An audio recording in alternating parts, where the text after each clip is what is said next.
په جیلخانه کې مرګی نشته، په جیلخانه کې مرګی نشته، د سپینې خولې نه مې منکر نشي مینه. د پښتون ژغورنې غورځنګ چې څومره کارکنون او مشرون پاکستاني ریاست نیولی دي، هغه ته د اجمل خټک صاحب دغه نظم نظر وي چې خوږه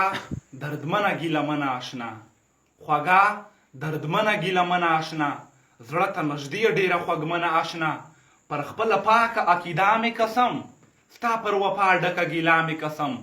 د زړه ډیوا کې مې د نور غوندې یې، د عشق پیالۍ کې مې سرور غوندې یې، که ته د تورو تیارو بوټ کې پروت یې،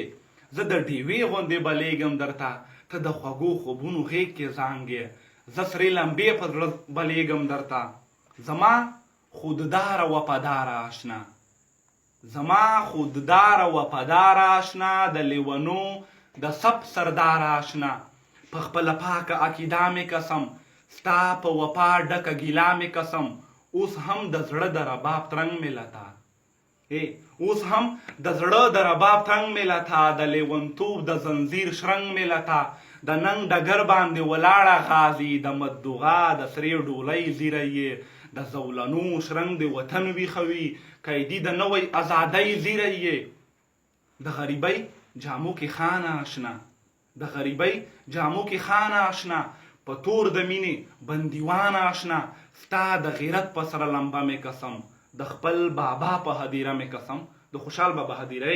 ستا د غیرت په سره لمبه مې قسم، د خپل بابا په هدیره مې قسم، قلم به مات کړم که غیرت نه لیکي، دفتر به وسوځم که پت نه لیکي، موږ لیوني که څوک پر دار یاروي، موږ ته د یار د زلفو تار ښکاري،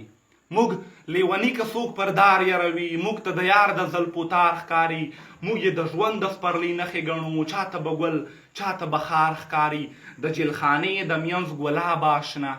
د جیلخانې د منځ ګلاب آشنا، د پښتانو د تاریخ باب آشنا، د ستا په سره وینه توده مې قسم،